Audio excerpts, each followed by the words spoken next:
ಸಿದ್ದರಾಮಯ್ಯನವರು ಚುನಾವಣಾ ರಾಜಕೀಯ ನಿವೃತ್ತಿಯನ್ನ ಘೋಷಣೆ ಮಾಡಿದ್ದಾರೆ. ಸಿದ್ದರಾಮಯ್ಯ ಅಭಿಮಾನಿಗಳು ಒಂದು ರೀತಿಯ ಇದು ಶಾಕಿಂಗ್ ನ್ಯೂಸ್. ಇನ್ ಮುಂದೆ ಅವರು ಯಾವುದೇ ಚುನಾವಣೆಗಳನ್ನ ಸ್ಪರ್ಧೆ ಮಾಡೋದಿಲ್ಲ, ಆದ್ರೆ ಚುನಾವಣೆ ಪ್ರಚಾರಗಳನ್ನ ಮಾಡ್ತಾರೆ. ಸಿದ್ದರಾಮಯ್ಯನವರು ಈ ದಿಢೀರ್ ನಿರ್ಧಾರಕ್ಕೆ ಕಾರಣ ಏನು ಅಂತ ಒಂದಷ್ಟು ಮಾಹಿತಿ ಇದೆ, ಅದನ್ನ ಹೇಳ್ತೀವಿ. ಜೊತೆಗೆ ನರೇಂದ್ರ ಮೋದಿ ಅವರಿಗೆ ಸಿಎಂ ಡಿ.ಕೆ. ಶಿವಕುಮಾರ್ ಒಂದಷ್ಟು ಮನವಿ ಮಾಡಿದ್ದಾರೆ. ಮುಗಿತಪ್ಪ ಜಿರ್ಲೆ ಕಾಟ, ಸಿಜೆಪಿ ಅವರು ಪ್ರತಿಭಟನೆ ಆಯ್ತು ಅಂತ್ಯ ಅಂದ್ರೆ ಮತ್ತೊಂದು ಸವಾಲನ್ನ ಹಾಕಿದ್ದಾರೆ. ಇದು ನರೇಂದ್ರ ಮೋದಿ ಅವರಿಗೆ ಮತ್ತೊಂದು ಹೊಸ ಸವಾಲು ಎದುರಾಗತ್ತೆ ಅಂತ ಅನ್ಸುತ್ತೆ ಇದನ್ನ ನೋಡಿದ್ರೆ. ಇನ್ನು ಜೆಡಿಎಸ್ ಬಿಜೆಪಿ ಜಂಟಿ ಹೋರಾಟ ಮಾಡುತ್ತೆ ಅಂತ ಬಿಜೆಪಿ ರಾಜ್ಯಾಧ್ಯಕ್ಷ ಹೇಳಿದ್ದಾರೆ. ಇನ್ನೊಂದಷ್ಟು ರಾಜ್ಯ ದೇಶ ವಿದೇಶದ ಪ್ರಮುಖ ಸುದ್ದಿಗಳನ್ನ ನೋಡುವಂತ ಸಮಯ. ಪ್ರೈಮ್ ಟೈಮ್ ನ್ಯೂಸ್ಗೆ ಸ್ವಾಗತ. ನಾನು ಶಿವಕುಮಾರ್. ಅದಕ್ಕಿಂತ ಮುಂಚಿತವಾಗಿ ನೀವೇನು ನಮ್ಮ ಕರ್ನಾಟಕ ಟಿವಿ ಸಬ್ಸ್ಕ್ರೈಬ್ ಮಾಡಿಲ್ಲ ಯೂಟ್ಯೂಬ್ ಅಲ್ಲಿ ಅಂದ್ರೆ ಸಬ್ಸ್ಕ್ರೈಬ್ ಮಾಡಿ ಅಂಡ್ ಜಾಯಿನ್ ಬಟನ್ ಮೂಲಕ ನೀವು ನಮಗೆ ಸಪೋರ್ಟ್ ಮಾಡಬಹುದು. ಎಲ್ರಿಗೂ ಮತ್ತೊಮ್ಮೆ ಸ್ವಾಗತ. ಮಾಜಿ ಸಿಎಂ ಸಿದ್ದರಾಮಯ್ಯ ಅವರು ಚುನಾವಣಾ ರಾಜಕೀಯ ನಿವೃತ್ತಿಯನ್ನು ಘೋಷಣೆ ಮಾಡಿದ್ದಾರೆ. ಕೆಆರ್ಪೇಟೆಯಲ್ಲಿ ದಿವಂಗತ ಕೆಆರ್ಪೇಟೆ ಕೃಷ್ಣ ಅವರ ಹುಟ್ಟುಹಬ್ಬದ ಕಾರ್ಯಕ್ರಮದಲ್ಲಿ ಚುನಾವಣಾ ರಾಜಕೀಯ ನಿವೃತ್ತಿ ಬಗ್ಗೆ ಮಾತನಾಡಿದ್ದಾರೆ. ಈ ವೇಳೆ ಅಭಿಮಾನಿಗಳು ಮುಂದಿನ 10 ವರ್ಷಗಳ ಚುನಾವಣಾ ರಾಜಕೀಯದಲ್ಲಿ ಇರುವಂತೆ ಮನವಿ ಮಾಡಿದ್ರು. ಆದ್ರೂ 2028ರ ಚುನಾವಣೆಗೆ ನಾನು ಸ್ಪರ್ಧೆ ಮಾಡಲ್ಲ ಅಂತ ಸಿದ್ದರಾಮಯ್ಯ ಘೋಷಣೆ ಮಾಡಿದ್ರು. ಈ ಮೂಲಕ 2028ಕ್ಕೆ ಸ್ಪರ್ಧೆ ಮಾಡುವುದಿಲ್ಲ ಎಂಬ ಸ್ಪಷ್ಟ ಸಂದೇಶವನ್ನ ಸಿದ್ದರಾಮಯ್ಯ ರವಾನೆ ಮಾಡಿದ್ದಾರೆ. ಸಿದ್ದರಾಮಯ್ಯ ಅವರು ಮುಖ್ಯಮಂತ್ರಿ ಸ್ಥಾನಕ್ಕೆ ಮೇ 28ರಂದು ರಾಜೀನಾಮೆ ಸಲ್ಲಿಸಿದ್ರು. ಈ ಮೂಲಕ 5 ದಶಕಗಳ ಸುದೀರ್ಘ ರಾಜಕೀಯ ಚರಿತ್ರೆಯ ದಣಿವರೆಯದ ಹೋರಾಟಗಾರ ಸಿದ್ದರಾಮಯ್ಯ ಅವರ 2ನೇ ಅವಧಿಯ ಮುಖ್ಯಮಂತ್ರಿ ಆಡಳಿತ ಅಂತ್ಯ ಕಂಡಿತ್ತು. ಹೈಕಮಾಂಡ್ ಸೂಚನೆ ಮತ್ತು ರಾಹುಲ್ ಗಾಂಧಿ ಅವರ ಸಂದೇಶಕ್ಕೆ ಗೌರವ ಕೊಟ್ಟು ಸಿದ್ದರಾಮಯ್ಯ ಅವರು ತಮ್ಮ ಸ್ಥಾನಕ್ಕೆ ರಾಜೀನಾಮೆ ನೀಡಲು ನಿರ್ಧಾರ ಮಾಡಿ ರಾಜ್ಯ ರಾಜಕಾರಣದ ಮಹತ್ವದ ಹಂತವೊಂದಕ್ಕೆ ಭಾವುಕ ತೆರೆಯನ್ನು ಎಳೆದಿದ್ರು. ಮೈಸೂರು ರಾಜಕಾರಣದ ಮಣ್ಣಲ್ಲಿ ಹುಟ್ಟಿದ ಹೋರಾಟದಲ್ಲಿ ಬೆಳೆದ ಅಧಿಕಾರ ತ್ಯಾಗ, ಅಧಿಕಾರ ವಂಚಿತ, ಅಧಿಕಾರ ಅನುಭವಿಸಿದ ರಾಜಕಾರಣಿ ಅಂದ್ರೆ ಅದು ಸಿದ್ದರಾಮಯ್ಯನವರು ಮಾತ್ರ.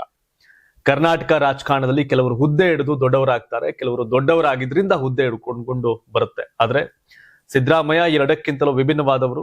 ಸಿದ್ದರಾಮಯ್ಯ ಕೇವಲ ಮುಖ್ಯಮಂತ್ರಿ ಆಗಿರಲಿಲ್ಲ, ಸಿದ್ದರಾಮಯ್ಯ ಕೇವಲ ಒಬ್ಬ ರಾಜಕೀಯ ನಾಯಕ ಅಲ್ಲ, ಬದಲಾಗಿ ಸಿದ್ದರಾಮಯ್ಯ ಅಂದ್ರೆ ಒಂದು ವರ್ಗದ ಕೋಪದ ಧ್ವನಿ, ಒಂದು ಸಮಾಜದ ಆತ್ಮಗೌರವ, ಮೈಸೂರಿನ ಮಣ್ಣಿನ ದನಿ, ಹಿಂದುಳಿದವರ ರಾಜಕೀಯದ ಭಾಷೆ ಎಂಬ ಮಟ್ಟಿಗೆ ರಾಜಕಾರಣ ಮಾಡಿದವರು. ಮೈಸೂರು ಭಾಗದ ರಾಜಕೀಯವನ್ನ ದೇವರಾಜ ಅರಸು ಅವರು ಶಕ್ತಿಯ ಸಮೀಕರಣ ಅಂತ ಬದಲಾಯಿಸಿದ್ರೆ, ಸಿದ್ದರಾಮಯ್ಯ ಅದನ್ನ ಸಾಮಾಜಿಕ ನ್ಯಾಯದ ಯುದ್ಧ ಆಗಿ ಮಾಡಿದವರು. ಅವರ ಚುನಾವಣಾ ರಾಜಕೀಯ ನಿವೃತ್ತಿ ಘೋಷಣೆ ನಿರ್ಧಾರದಿಂದ ಅಭಿಮಾನಿಗಳು ಬೇಸರಗೊಂಡಿದ್ದಾರೆ. ಪ್ರಸ್ತುತ ಅವರು ವರುಣಾದ ಶಾಸಕರು. ಲಾಸ್ಟ್ 2018 ಚುನಾವಣೆ ಲಾಸ್ಟ್ ಮತ್ತೆ ಕಂಟೆಸ್ಟ್ ಮಾಡಲ್ಲ ಅಂತ ಹೇಳಿದ್ರು, ಅವಾಗ್ಲೇ ಮಾಡಲ್ಲ ಅಂತ. ಮತ್ತೆ 23ಕ್ಕೆ ಮಾಡಿದ್ರು, ಅವ್ರ ಸಾರಥ್ಯದಲ್ಲಿ ಎಲೆಕ್ಷನ್ ಹೋದ್ರು, ಗೆದ್ರು, ಸಿಎಂ ಆದ್ರು. ಆದ್ರೆ ಈ ಬಾರ ಘೋಷಣೆ ಮಾಡಿದ್ದಾರೆ. ಬಟ್ ಈ ಹಿಂದೆ ಕೂಡ ಚುನಾವಣೆಗೆ ಸ್ಪರ್ಧೆ ಮಾಡಲ್ಲ ಅಂತ ಮಾಡಿದ್ರು. ಈಗಲೂ 2028ರ ಚುನಾವಣೆ ನಾಮಿನೇಷನ್ ಡೇಟ್ ಎಲ್ಲ ಮುಗಿದ್ಮೇಲೆ ಅಲ್ಲಿವರೆಗೂ ಕಾಯ್ಬೇಕು. ಯಾಕಂದ್ರೆ ಕೆಲವೊಂದು ಟೈಮ್ ಹೈಕಮಾಂಡ್ ಹೇಳ್ತು ಅಂತ ಒತ್ತಡ ಕಂಟೆಸ್ಟ್ ಮಾಡಬಹುದೇನೋ, ಇವೆಲ್ಲವೂ ಸಾಧ್ಯತೆ. ಬಟ್ ಕಂಪೇರ್ ಟು 2018-23ರ ಸನ್ನಿವೇಶಕ್ಕೆ ಈಗಲೂ ಸನ್ನಿವೇಶ ಬೇರೆ ಇದೆ. ಸಿದ್ದರಾಮಯ್ಯನವರು ಯಾಕೆ ಸಾಕು ಅನ್ಸಂಗಿದೆ. ಆದ್ರೂ ರಾಜಕಾರಣದಲ್ಲಿ ಈ ಹಿಂದೆ ನಿಲ್ಲಲ್ಲ ಅಂದಾಗೆಲ್ಲ ನಿಂತವ್ರೆ.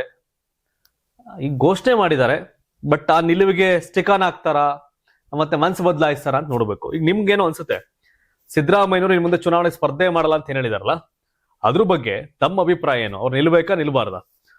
ಕಾಮೆಂಟ್ ಮಾಡಿ. ಸಿಎಂ ಡಿ.ಕೆ. ಶಿವಕುಮಾರ್ ನೇತೃತ್ವದ ಕಾಂಗ್ರೆಸ್ ಸರ್ಕಾರದಲ್ಲಿ ಸಚಿವ ಸಂಪುಟ ವಿಸ್ತರಣೆಯ ಲಾಬಿ ತೀವ್ರ ಸ್ವರೂಪ ಪಡ್ಕೊಂಡಿದ್ದು, ಖಾಲಿ ಇರ್ತಕ್ಕಂಥ 20 ಸಚಿವ ಸ್ಥಾನಗಳಿಗಾಗಿ 60ಕ್ಕೂ ಹೆಚ್ಚು ಶಾಸಕರ ನಡುವೆ ಭಾರಿ ಪೈಪೋಟಿ ಶುರುವಾಗಿದೆ. ತೀವ್ರ ಕುತೂಹಲ ಮೂಡಿಸತಕ್ಕಂಥ ಈ ಮಂತ್ರಿಗಿರಿ ಸರ್ಕಸ್ ಮೊನ್ನೆನೆ ಆಗೋಗ್ಬೇಕಾಗಿತ್ತು.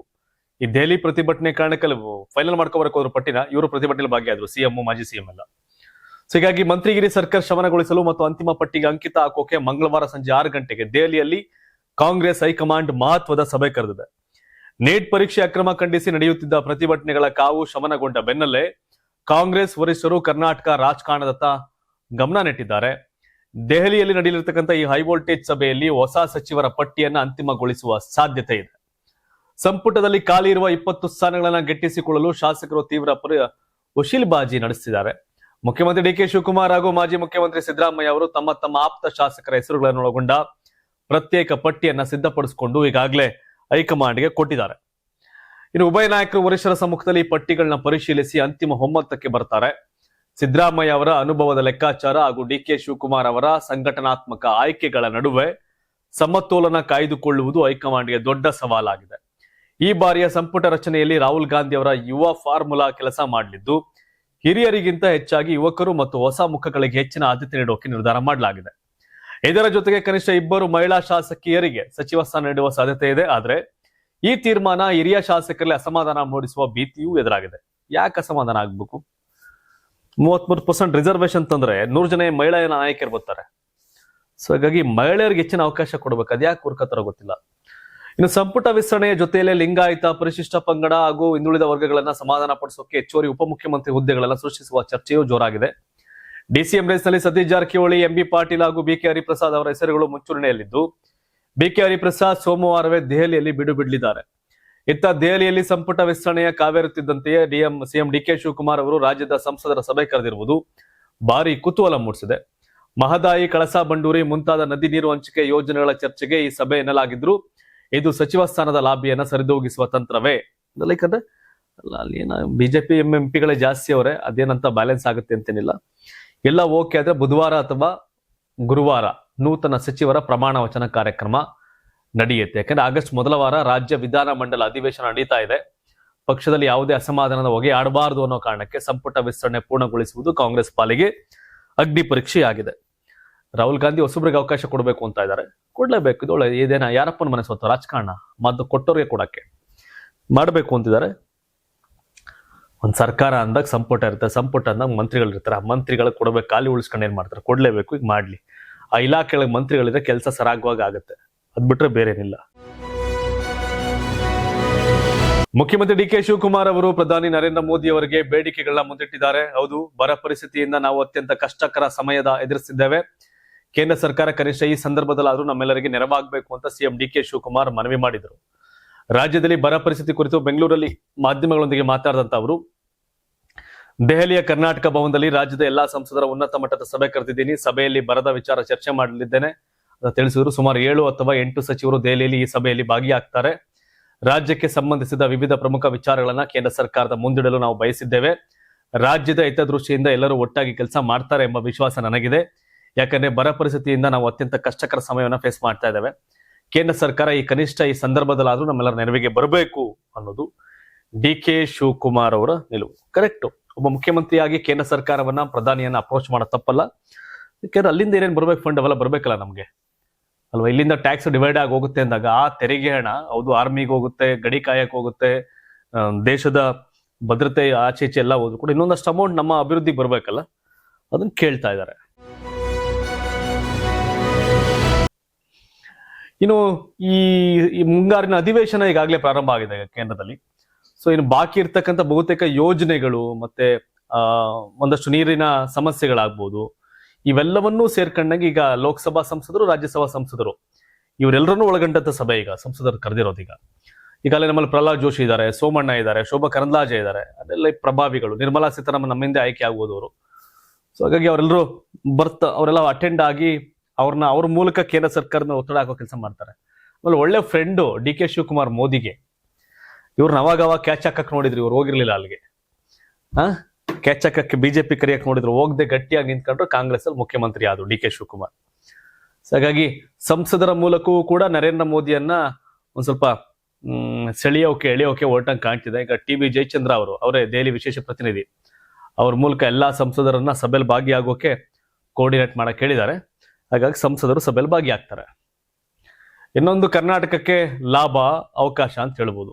ಧರ್ಮೇಂದ್ರ ಪ್ರಧಾನ್ ರಾಜೀನಾಮೆ ಕೊಟ್ಟ ಮೇಲೆ ಈಗ ಆ ಜಾಗಕ್ಕೆ ಕರ್ನಾಟಕ ಮೂಲದ ಧಾರವಾಡ ಸಂಸದ, ಕೇಂದ್ರ ಸಚಿವ ಪ್ರಹ್ಲಾದ್ ಜೋಶಿ, ಈಗಾಗಲೇ ಸೆಂಟ್ರಲ್ ಮಿನಿಸ್ಟರ್ ಅವ್ರಿಗೆ ಹೆಚ್ಚುವರಿ ಜವಾಬ್ದಾರಿಯಾಗಿ ಈಗ ಸಿಕ್ಕಿದೆ. ನೀಟ್ ಪ್ರಶ್ನೆ ಪತ್ರಿಕೆ ಸೋರಿಕೆ ಸಂಬಂಧ ದೇಶದೆಲ್ಲೆಡೆ ಪ್ರತಿಭಟನೆಗಳು ಜೋರಾಗ್ತಿದ್ದಂತೆ ಕೇಂದ್ರ ಶಿಕ್ಷಣ ಸಚಿವ ಸ್ಥಾನಕ್ಕೆ ಧರ್ಮೇಂದ್ರ ಪ್ರಧಾನ್ ರಾಜೀನಾಮೆ ಕೊಟ್ಟಿದ್ರು ನಿನ್ನೆ. ಸೊ ಅಲ್ಲಿ ಅಂಗೀಕಾರ ಆಗ್ತಿದ್ದಂತೆ ಈಗ ಶಿಕ್ಷಣ ಇಲಾಖೆ ಜವಾಬ್ದಾರಿಯನ್ನ ಪ್ರಹ್ಲಾದ್ ಜೋಶಿಗೆ ಅವರಿಗೆ ಕೊಡಲಾಗಿದೆ.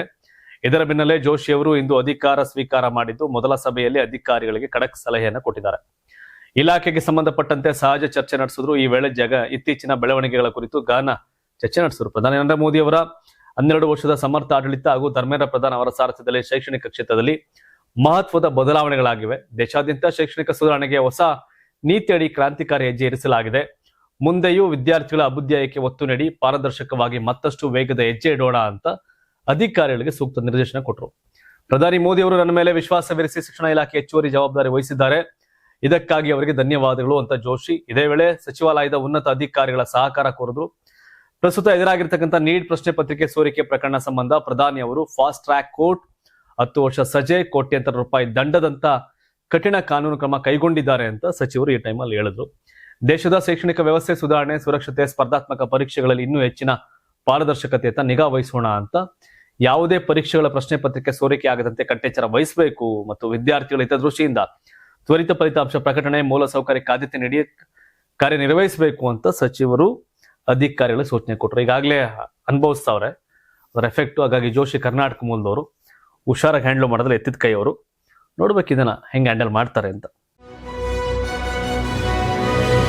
ಇನ್ನು ಕಾಕ್ರೋಚ್ ಪ್ರತಿಭಟನೆ ಮುಗಿತು ಅಂದ್ರೆ ಮತ್ತೊಂದು ರೀತಿ ಎಚ್ಚರಿಕೆ ಕೊಟ್ಟಂಗೆ ಕಾಣ್ತಿದೆ. ಮೋದಿಗೆ ಕಾಕ್ರೋಚ್ ಕಾಟ ತಪ್ಪಿದ್ದಲ್ಲ ಅಂತ. ಯಾಕೆಂದ್ರೆ ಧರ್ಮೇಂದ್ರ ಪ್ರಧಾನ್ ರಾಜೀನಾಮೆ ನಂತರ ಕಾಕ್ರೋಚ್ ಪಾರ್ಟಿ ಕಾರ್ಯಕರ್ತರು, ವಿದ್ಯಾರ್ಥಿಗಳು ದೇಶಾದ್ಯಂತ ಸಂಭ್ರಮಾಚರಣೆ ಮಾಡಿದ್ರು. ಇದೀಗ ಕಾಕ್ರೋಚ್ ಜನತಾ ಪಾರ್ಟಿ ಸಂಸ್ಥಾಪಕ ಅಭಿಜಿತ್ ದೀಪ್ಗೆ ಭಾನುವಾರ ವಿಡಿಯೋ ಸಂದೇಶದ ಮೂಲಕ ತಮ್ಮ ಬೆಂಬಲಿಗರು ಹಾಗೂ ಟೀಕಾಕಾರರಿಗೆ ಕೃತಜ್ಞತೆ ಸಲ್ಲಿಸಿದ್ದಾರೆ. ಇದಿನ್ನು ಆರಂಭ ಅಷ್ಟೇ ಅಂತ ಹೇಳುವ ಮೂಲಕ ಪಕ್ಷದ ಮುಂದಿನ ಹಾದಿಯ ಬಗ್ಗೆ ವಿಶ್ವಾಸ ವ್ಯಕ್ತಪಡಿಸಿದ್ದಾರೆ. ಕೇಂದ್ರ ಶಿಕ್ಷಣ ಸಚಿವ ಧರ್ಮೇಂದ್ರ ಪ್ರಧಾನ್ ರಾಜೀನಾಮೆ ನೀಡಿದ ನಂತರ ಹಾಗೂ ಪ್ರತಿಭಟನಾಕಾರರ ವಿರುದ್ಧ ಯಾವುದೇ ಕ್ರಮ ಕೈಗೊಳ್ಳೋದಿಲ್ಲ ಅಂತ ಭರವಸೆ ಸೇರಿದಂತೆ ಹಲವು ಬೇಡಿಕೆಗಳಿಗೆ ಕೇಂದ್ರ ಸರ್ಕಾರ ಒಪ್ಪಿಗೆ ಸೂಚಿಸಿದ ಹಿನ್ನೆಲೆಯಲ್ಲಿ ಸಿಜೆಪಿ ತನ್ನ 37 ದಿನಗಳ ಪ್ರತಿಭಟನೆಯನ್ನ ಹಿಂಪಡೆದುಕೊಂಡಿದೆ. ಈ ಹಿನ್ನೆಲೆ ಮಾತನಾಡಿದಂತ ದೀಪ್ಗೆ ಹಲವು ದಿನಗಳ ಬಳಿಕ ಯಾವುದೇ ಆತಂಕವಿಲ್ಲದೆ ಮನೆಯಲ್ಲಿ ನೆಮ್ಮದಿಯಿಂದ ನಿದ್ರೆ ಮಾಡಿ ಎದ್ದಿದ್ದೇನೆ.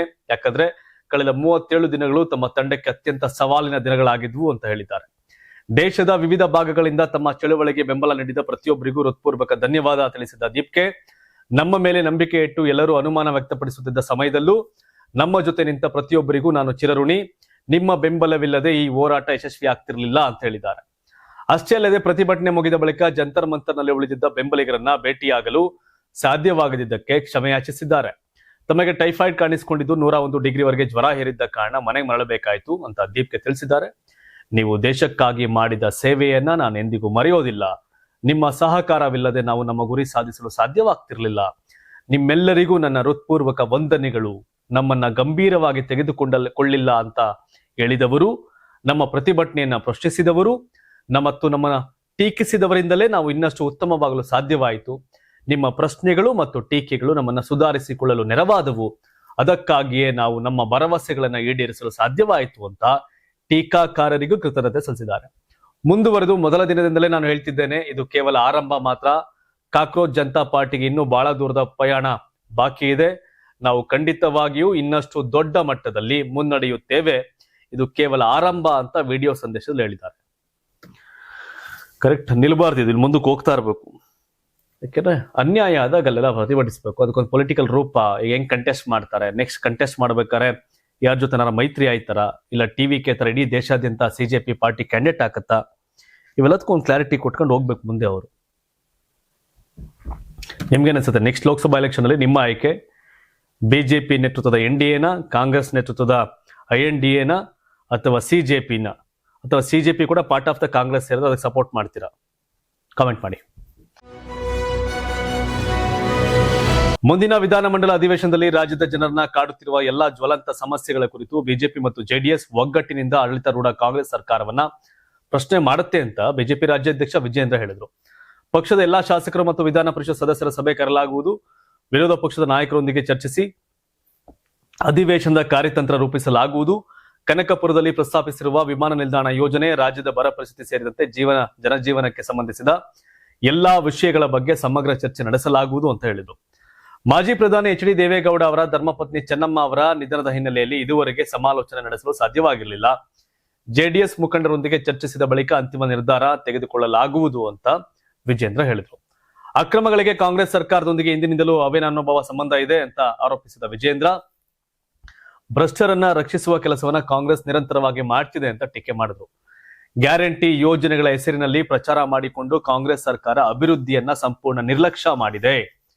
ಗೃಹಲಕ್ಷ್ಮಿ ಸೇರಿದಂತೆ ಹಲವು ಯೋಜನೆಗಳಲ್ಲಿ ಸುಧಾರಣೆ ತರುತ್ತೇವೆ ಅಂತ ಹೇಳಿದರು. ಜನರಿಗೆ ನಿರೀಕ್ಷಿತ ಪ್ರಯೋಜನ ಸಿಗ್ತಾ ಇಲ್ಲ. ಅನ್ನಭಾಗ್ಯ, ಗೃಹಲಕ್ಷ್ಮಿ, ಬರ ನಿರ್ವಹಣೆ ಸೇರಿದಂತೆ ಎಲ್ಲಾ ವಿಷಯಗಳನ್ನ ಅಧಿವೇಶನದಲ್ಲಿ ಪ್ರಸ್ತಾಪಿಸಿ ಸರ್ಕಾರವನ್ನ ಉತ್ತರದಾಯಿತ್ವಕ್ಕೆ ಒಳಪಡಿಸಲಾಗುವುದು ಅಂತ ವಿಜೇಂದ್ರ ಹೇಳಿದ್ರು. ಅವ್ರಿಗೂ ಗೊತ್ತಾಯ್ತು ಜೆಡಿಎಸ್ ಬಿಟ್ಟು ಏನೂ ಮಾಡೋಕ್ಕಾಗಲ್ಲ, ಅವ್ರನ್ನ ಕರ್ಕೊಂಡು ನೇಟಾಗಿ ಹೋಗ್ಬೇಕು ಅಂತ. ಚುನಾವಣೆ ಹತ್ರ ಬರ್ತಿದೆ. ವಿತೌಟ್ ಜೆಡಿಎಸ್ ಕಾಂಗ್ರೆಸ್ನ ಮಣಿಸೋಕ್ ಕಷ್ಟ. ಜೆಡಿಎಸ್ ಮತ್ತು ಬಿಜೆಪಿ ಕಾಂಗ್ರೆಸ್ನ ಸೋಲಿಸಲು ಸಮರ್ಥ ಅನ್ನೋದು ಟ್ರೆಂಡ್. ಈ DK ಶಿವಕುಮಾರ್ ಬೇರೆ ಮುಖ್ಯಮಂತ್ರಿ ಆಗವ್ರು. ಅವರೇ ಅಪೋಸಿಷನ್ ಪಾರ್ಟಿ MLAಗಳನ್ನ ಕರ್ಕೊಂಡು MP ಕರ್ಕೊಂಡು ಸಭೆ ಮಾಡ್ತಿರ್ಬೇಕಾರೆ ಇವರು ಮೈತ್ರಿ ಪಾರ್ಟಿಯವರು ಒಟ್ಟಿಗೆ ಸೇರಿ ಸಭೆ ಮಾಡದೆ ಹೋರಾಟ ಮಾಡದೆ ಇದ್ರಾಗತ್ತಾ? It's good move opposition party ಆಗಿ. MP MLA ಆಗಕ್ಕೆ 25 ವರ್ಷ ದಾಟಬೇಕಾಗಿತ್ತು, ಮೀರಬೇಕಾಗಿತ್ತು. ಆದ್ರೆ ಈಗ 21 ವರ್ಷಕ್ಕೆ MP MLA ಅವಕಾಶ ಕೊಡಬೇಕು ಅಂತ ಹೊರಟಿದೆ. ಹೌದು, ಭಾರತೀಯ ರಾಜಕೀಯದಲ್ಲಿ ಯುವ ಪೀಳಿಗೆಗೆ ಹೆಚ್ಚಿನ ಪ್ರಾತಿನಿಧ್ಯ ನೀಡುವ ನಿಟ್ಟಿನಲ್ಲಿ ತೆಲಂಗಾಣ ಸರ್ಕಾರ ಐತಿಹಾಸಿಕ ಹೆಜ್ಜೆ ಅನ್ನೊಂದೆಣ್ಣಲು ಮುಂದಾಗಿದೆ. ಶಾಸಕರು ಹಾಗೂ ಸಂಸದರಾಗಿ ಚುನಾವಣೆಗೆ ಸ್ಪರ್ಧೆ ಮಾಡೋಕೆ ಪ್ರಸ್ತುತ ಇರತಕ್ಕಂಥ ಕನಿಷ್ಠ ವಯೋಮಿತಿಯನ್ನ 25 ರಿಂದ 21 ವರ್ಷಕ್ಕೆ ಇಳಿಸಲು ಸಿಎಂ ರೇವಂತ್ ರೆಡ್ಡಿ ನೇತೃತ್ವದ ಸರ್ಕಾರ ಮಹತ್ವದ ಯೋಜನೆ ರೂಪಿಸಿದೆ. ಹೈದರಾಬಾದ್ನಲ್ಲಿ ನಡೆದ ಬೃಹತ್ ಯುವ ಸಮಾವೇಶದಲ್ಲಿ ಭಾಗವಹಿಸಿ ಮಾತನಾಡಿದಂತ ಮುಖ್ಯಮಂತ್ರಿ ರೇವಂತ್ ರೆಡ್ಡಿ, ಬರುವ ಆಗಸ್ಟ್ ಮೊದಲ ವಾರದಲ್ಲಿ ರಾಜ್ಯ ಶಾಸನಸಭೆ ಹಾಗೂ ವಿಧಾನ ಪರಿಷತ್ತಿನ ವಿಶೇಷ ಅಧಿವೇಶನ ಕರೆಯಲಾಗುತ್ತೆ. ಈ ವಿಶೇಷ ಅಧಿವೇಶನದಲ್ಲಿ ವಯೋಮಿತಿ ಇಳಿಕೆಯ ಕುರಿತು ವಿಸ್ತೃತವಾಗಿ ಚರ್ಚಿಸಿ ಮಹತ್ವದ ನಿರ್ಣಯವನ್ನು ಅಂಗೀಕರಿಸಿ ಕೇಂದ್ರ ಪ್ರಧಾನಮಂತ್ರಿಗೆ ಕಳಿಸಿಕೊಡಲಾಗುವುದು ಅಂತ ಸ್ಪಷ್ಟಪಡಿಸಿದರು. 21 ವರ್ಷ ತುಂಬಿದ ಯುವಕ ಅಥವಾ ಯುವತಿ ಸಿವಿಲ್ ಸೇವಾ ಪರೀಕ್ಷೆ ಬರೆದು IAS ಅಥವಾ IPS ಅಧಿಕಾರಿಯಾಗಬಹುದು, ಜಿಲ್ಲೆಗಳನ್ನು ನಿರ್ವಹಿಸಬಹುದು ಹಾಗೂ ಸ್ಥಳೀಯ ಸಂಸ್ಥೆಗಳ ಚುನಾವಣೆಯಲ್ಲಿ ಸ್ಪರ್ಧಿಸಬಹುದು ಎಂದಾದ್ರೆ ಶಾಸಕ ಅಥವಾ ಸಂಸದನಾಗಿ ಶಾಸನಸಭೆ ಪ್ರವೇಶಿಸೋಕೆ ಸಾಧ್ಯವಿಲ್ಲ. ದೇಶದ ಒಟ್ಟು ಜನಸಂಖ್ಯೆಯಲ್ಲಿ ಜೆನ್-ಜಿ ಯುವಕರ ಪಾಲು 30%ರಷ್ಟಿದ್ದರೂ ಸಂಸತ್ತಿನಲ್ಲಿ ಅವರ ಪ್ರಾತಿನಿಧ್ಯ 1%ಕ್ಕಿಂತಲೂ ಕಡಿಮೆ ಇದೆ. ಈ ಅಸಮಾನತೆಯನ್ನು ಸರಿಪಡಿಸೋಕೆ ಸಂಸತ್ತಿನಲ್ಲಿ ಈ ಪ್ರಸ್ತಾವನೆ ಮಾಡಲಾಗ್ತಾ ಇದೆ ಅಂತ ಹೇಳಿದ್ದಾರೆ. ವಿಧಾನಸಭೆ ಮತ್ತು ಲೋಕಸಭೆ ಚುನಾವಣೆಗಳಿಗೆ ಸ್ಪರ್ಧಿಸಲು ಕನಿಷ್ಠ ವಯಸ್ಸು 25 ವರ್ಷ ಹಾಗೂ ರಾಜ್ಯಸಭೆ ಮತ್ತು ವಿಧಾನ ಪರಿಷತ್ತಿಗೆ 30 ವರ್ಷಗಳಾಗಿದೆ. ಆದ್ರೆ ಈ ವಯೋಮಿತಿಯನ್ನು 21 ವರ್ಷಕ್ಕೆ ಇಳಿಸಲು ತೆಲಂಗಾಣ ಸರ್ಕಾರ ಪ್ರಸ್ತಾವನೆ ಸಿದ್ಧಪಡಿಸಿದೆ. ಜರ್ಮನಿ ಹಾಗೂ ಗ್ರೇಟ್ ಬ್ರಿಟನ್ ನಂತಹ ದೇಶಗಳಲ್ಲಿ 18 ವರ್ಷ ತುಂಬಿದವರು ಶಾಸನಸಭೆಗೆ ಆಯ್ಕೆ ಆಗುವುದಲ್ಲದೆ ಪ್ರಧಾನಿ ಹಾಗೂ ಅಧ್ಯಕ್ಷರಾಗಬಹುದು. ಸಿಂಗಾಪುರದಲ್ಲಿ 21 ವರ್ಷ ಮೇಲ್ಪಟ್ಟವರು ಪ್ರಧಾನಿಯಾಗಲು ಅರ್ಹತೆ ಪಡಿತಾರೆ ಅಂತ ಹೇಳಿದರು. ಕೊಡಬಹುದು, ನಮ್ಮಲ್ಲೂ ಆತರ ಅವಕಾಶ ಕೊಟ್ಟೇನು ತಪ್ಪು? ಕೊಡಿ, ಯುವ ಜನತೆಗೆ ಅವಕಾಶ ಕೊಡಿ. ಈ ಬಾರಿ ಗಣೇಶ ಚತುರ್ಥಿ ಹಬ್ಬದಂದು ಪ್ರತಿಯೊಬ್ಬರು ನಿಮ್ಮ ಮನೆಗಳಲ್ಲಿ ಸ್ಥಳೀಯ ಮಣ್ಣಿನಿಂದಲೇ ತಯಾರಾದ ಪರಿಸರ ಸ್ನೇಹಿ ಗಣೇಶ ಮೂರ್ತಿಯನ್ನು ಪ್ರತಿಷ್ಠಾಪಿಸಿ ಪೂಜೆ ಸಲ್ಲಿಸುವಂತೆ ಪ್ರಧಾನಿ ನರೇಂದ್ರ ಮೋದಿ ಕರೆ ಕೊಟ್ಟರು ಎಂದು ಮನ್ ಕಿ ಬಾತ್ನ 136ನೇ ಸಂಚಿಕೆ ಉದ್ದೇಶಿಸಿ ಮಾತನಾಡಿದಂತ ಪ್ರಧಾನಿ ಮೋದಿ ಅವರು POP ಗಣೇಶ ಮೂರ್ತಿ ಬಳಸದಂತೆ ಮನವಿ ಮಾಡಿದ್ರು. ಕಳೆದ ಬಾರಿ ಮನ್ ಕಿ ಬಾತ್ ನಲ್ಲಿ ನಾನು ಗಣೇಶ ಹಬ್ಬದ ಬಗ್ಗೆ ಮಾತನಾಡಿದ್ದು ನಿಮಗೆ ನೆನಪಿರಬಹುದು. ನಾವು ನಮ್ಮ ದೇಶದ ಮಣ್ಣಿನಿಂದಲೇ ತಯಾರಿಸಲಾದ ಗಣೇಶ ಮೂರ್ತಿಗೆ ಪೂಜೆ ಸಲ್ಲಿಸಬೇಕು ಅಂತ ನಾನು ಮನವಿ ಮಾಡಿದ್ದೆ.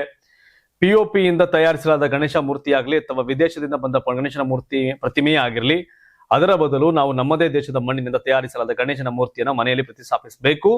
ಈ ವಿಷಯ ಕುರಿತಂತೆ ಅನೇಕರು ನನಗೆ ಸಂದೇಶ ಕಳಿಸಿದ್ದಾರೆ ಮತ್ತು ತಮ್ಮ ಚಿಂತನೆಗಳನ್ನ ತಿಳಿಯಪಡಿಸಿದ್ದಾರೆ. ತಾವು ನನ್ನ ಈ ಮನವಿಯನ್ನ ಪಾಲಿಸುವುದಾಗಿ ತಿಳಿಸಿದ್ದಾರೆ. ಸ್ಥಳೀಯ ಮಣ್ಣಿನಿಂದ ತಯಾರಿಸಲಾಗುವ ಗಣೇಶನ ಮೂರ್ತಿಯನ್ನ ಪ್ರತಿಷ್ಠಾಪಿಸಿ ಪೂಜಿಸುವ ಸಂಕಲ್ಪ ಕೈಗೊಂಡಿರೋದಾಗಿ ತಿಳಿಸಿದ್ರು. ಮಣ್ಣಿನ ಗಣೇಶನ್ ಬಳಸಿ POP ಗಣೇಶ ಆದ್ರೆ ಅದು ಕರಗಲ್ಲ, ನೀರಾಳಾಗತ್ತೆ, ಮಧ್ಯೆ ನೀರ್ ಸಮಸ್ಯೆ ಇದೆ. ನಮಗೆ ಪರಿಸರ ಸ್ನೇಹಿ ಹಬ್ಬ ಆಚರಣೆ ಮಾಡೋಣ, ಪರಿಸರ ಸ್ನೇಹಿ ಗಣಪನ ಬಳಸಿ. ನರೇಂದ್ರ ಮೋದಿನೇ ಹೇಳ್ತಾವ್ರೆ ಅಲ್ವಾ? ಆಮೇಲೆ ಇದು ಹೇಳಿದ ತಕ್ಷಣ ಇನ್ನೊಂದಷ್ಟು ಯಾರೋ ಅಲ್ಲಿ ಹಿಂದಿವರು ಈ ವಿರೋಧಿ ಅಂತ ಕಾಮೆಂಟ್ ಹಾಕೊಂಡು ಕೂತ್ಕೊಬಿಟ್ಟಿರ. ಆದ್ರೆ ಈ DJ ಅವೆಲ್ಲ ತಡೆಯೋದು ಸ್ಟೇಟ್ ಗವರ್ನಮೆಂಟ್ಗಳು. ಅದ್ರ ಬಗ್ಗೆ ಆಮೇಲೆ ಇಶ್ಯೂಗಳು ಇದ್ದಿದೆ, ಅವೆಲ್ಲ ನೀವು ಹ್ಯಾಂಡಲ್ ಮಾಡ್ಬೇಕಾಗುತ್ತೆ, ಲೋಕಲ್ ಕಾರ್ಯಕರ್ತಗಳೆಲ್ಲ. ಇನ್ನು ಅಂತಿಮವಾದಂತ ಸುದ್ದಿ ಇವತ್ತಿನ ಪ್ರೈಮ್ ಟೈಮ್ ಅಲ್ಲಿ, ಇರಾನ್ ಮತ್ತು ಅಮೆರಿಕ ನ್ಯೂಸ್. ಇರಾನ್ ಮೇಲೆ ಸತತ 13 ದಿನಗಳಿಂದ ನಡೆಸುತ್ತಿದ್ದ ಸೇನಾ ಕಾರ್ಯಾಚರಣೆಯನ್ನು ತಾತ್ಕಾಲಿಕವಾಗಿ ಸ್ಥಗಿತಗೊಳಿಸುವಂತೆ ಅಮೆರಿಕ ಅಧ್ಯಕ್ಷ ಡೊನಾಲ್ಡ್ ಟ್ರಂಪ್ ತಮ್ಮ ಸೇನೆಗೆ ನಿರ್ದೇಶನ ಕೊಟ್ಟಿದ್ದಾರೆ. ಮಧ್ಯಪ್ರಾಚ್ಯದ ಪ್ರಮುಖ ಸಮುದ್ರ ಮಾರ್ಗದಿಂದ ಸ್ಟೇಟ್ ಆಫ್ ಹೊರ್ಮುಜ್ ಜಲಸಂಧಿಯ ಬಿಕ್ಕಟ್ಟು ಶಮನಗೊಳಿಸಲು ಒಮನ್ ಮಧ್ಯಸ್ಥಿಕೆಯಲ್ಲಿ ಟೆಹರಾನ್ನಲ್ಲಿ ನಡೆಯುತ್ತಿರುವ ರಾಜತಾಂತ್ರಿಕ ಮಾತುಕತೆಗಳು ಧನಾತ್ಮಕವಾಗಿ ಸಾಗುತ್ತಿರುವುದೇ ಟ್ರಂಪ್ ಅವರ ನಿರ್ಧಾರಕ್ಕೆ ಮುಖ್ಯ ಕಾರಣವಾಗಿದೆ. ಶುಕ್ರವಾರ ಅಮೆರಿಕನ್ ಮಿಲಿಟರಿ ಸಿದ್ಧಪಡಿಸಿದ್ದ ಹೊಸ ದಾಳಿಯ ಯೋಜನಾ ಪ್ರಸ್ತಾವನೆಗೆ ಅಧ್ಯಕ್ಷ ಟ್ರಂಪ್ ಅಂಕಿತ ಹಾಕಲಿಲ್ಲ. ಓಮನ್ ದೇಶದ ಪ್ರತಿನಿಧಿಗಳ ತಂಡವು ಟೆಹರಾನ್ ತೆರಳಿ ಇರಾನ್ ಸರ್ಕಾರದ ಉನ್ನತಾಧಿಕಾರಿಗಳ ಜೊತೆ ಮಾತುಕತೆ ನಡೆಸಿದ ತಕ್ಷಣವೇ ಈ ಮಹತ್ವದ ಬೆಳವಣಿಗೆ ಸಂಭವಿಸಿದೆ. ಶ್ವೇತಭವನದಲ್ಲಿ ಈ ಬಗ್ಗೆ ಮಾಹಿತಿ ಹಂಚಿಕೊಂಡ ಟ್ರಂಪ್, ನಾವು ಇರಾನ್ ಸರ್ಕಾರದೊಂದಿಗೆ ಸತತ ಸಂಪರ್ಕದಲ್ಲಿದ್ದೇವೆ. ಸಮಯ ಕಳೆದಂತೆ ಅವರು ಸಂಧಾನ ಮಾತುಕತೆಯನ್ನು ಗಂಭೀರವಾಗಿ ತೆಗೆದುಕೊಳ್ಳುತ್ತಿದ್ದಾರೆ. ನಮ್ಮ ಸೇನೆ ಬಲಪ್ರಯೋಗಕ್ಕೆ ಸರ್ವಸನ್ನದ್ಧವಾಗಿದೆಯಾದರೂ ಯುದ್ಧಕ್ಕಿಂತ ಶಾಂತಿ ಒಪ್ಪಂದ ಮಾಡಿಕೊಳ್ಳುವುದೇ ಬುದ್ಧಿವಂತಿಕೆ ನಡೆ ಅಂತ ನಾನು ನಂಬ್ತೇನೆ ಅಂತ ಹೇಳಿದರು. ದಾಳಿಗಳನ್ನ ಸದ್ಯಕ್ಕೆ ತಡೆಹಿಡಿಯಲಾಗಿದ್ದರೂ ಯಾವುದೇ ಪರಿಸ್ಥಿತಿಯನ್ನು ಎದುರಿಸಲು ಅಮೆರಿಕ ಪಡೆಗಳು ಸಿದ್ಧವಾಗಿವೆ. ಆದ್ರೆ ಅಮೆರಿಕದ ಈ ನಿರ್ಧಾರದಿಂದ ಆಘಾತಕ್ಕೊಳಗಾಗಿರ್ತಕ್ಕಂಥ ಪ್ರಮುಖ ಮಿತ್ರ ದೇಶ ಇಸ್ರೇಲ್ ತನ್ನ ಪಡೆಗಳಿಗೆ ಗರಿಷ್ಠ ಮಟ್ಟದ ಜಾಗರೂಕತೆ ವಹಿಸಲು ಸೂಚಿಸಿದೆ. ಮತ್ತೊಂದೆಡೆ ಇರಾನ್ ಆರೋಗ್ಯ ಸಚಿವಾಲಯದ ವಕ್ತಾರ ಹುಸೇನ್ ಕರ್ಮೆನ್ಸುಲ್ ಅವರು ಇರಾನ್ ಜನತೆಗೆ ಇಂದು ಶಾಂತಿಯುತ ರಾತ್ರಿ ಸಿಕ್ಕಿದೆ ಅಂತ ಸಾಮಾಜಿಕ ಜಾಲತಾಣದಲ್ಲಿ ಸಂತಸ ಹಂಚಿಕೊಂಡಿದ್ದಾರೆ. ರಾಜತಾಂತ್ರಿಕ ಮಟ್ಟದ ಚರ್ಚೆಗಳು ಸಕ್ರಿಯವಾಗಿದ್ದರೂ ಮಧ್ಯಪ್ರಾಚ್ಯದಲ್ಲಿ ಬೂದಿ ಮುಚ್ಚಿದ ಕೆಂಡದಂತಿರ್ತಕ್ಕಂಥ ವಾತಾವರಣ ಇನ್ನೂ ಸಂಪೂರ್ಣವಾಗಿ ತಣ್ಣಗಾಗಿಲ್ಲ. ಈ ತಿಕ್ಲುತನದ ಅಧ್ಯಕ್ಷ ಟ್ರಂಪ್ ಮಾತುಕತೆ ಮಾಡೋದು ಮತ್ತೆ ಬಾಂಬ್ ಹಾಕೋದು ಇವೇ ಮಾಡ್ಕೊಂಡು ನೆಮ್ಮದಿ ಹಾಳು ಮಾಡವ್ರೆ. ನಮ್ಮಲ್ಲೂ ಫ್ಯೂಯಲ್ ರೇಟ್ ಜಾಸ್ತಿ ಆಗಾಗ ಮಾಡವ್ರೆ. ನೀವು ಯುದ್ಧ ನಿಂತ್ರೆ ಎಲ್ರಿಗೂ ಒಳ್ಳೇದು. ಅಮೆರಿಕ, ಇರಾನ್, ಇಸ್ರೇಲ್ ಅಲ್ಲ, ಇದು ನಮಗೂ ಬಹಳ ಹೊಡೆತ ಬಿದ್ದಿದೆ. ಇವತ್ತಿನ ಸುದ್ದಿಯನ್ನ ಮುಗಿಸುವಂತ ಸಮಯ. ಏನ್ ಹೇಳ್ತೀರಿ ಪ್ರಹ್ಲಾದ್ ಜೋಶಿ ಅವರಿಗೆ, ನೂತನ ಶಿಕ್ಷಣ ಮಂತ್ರಿಗೆ? ಕಾಮೆಂಟ್ ಮಾಡಿ. ಹಾಗೆ ಯಾರು ಮಂತ್ರಿ ಆಗ್ಬೇಕು ಅಂತ ಅನ್ಸುತ್ತೆ ಅದು ಕೂಡ ಕಾಮೆಂಟ್ ಮಾಡಿ ತಿಳಿಸಿ.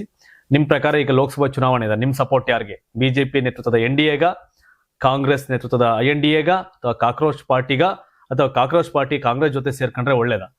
ನಿಮ್ಮ ಅಭಿಪ್ರಾಯವನ್ನು ಕಾಮೆಂಟ್ ಮಾಡಿ ತಿಳಿಸಿ. ಧನ್ಯವಾದ.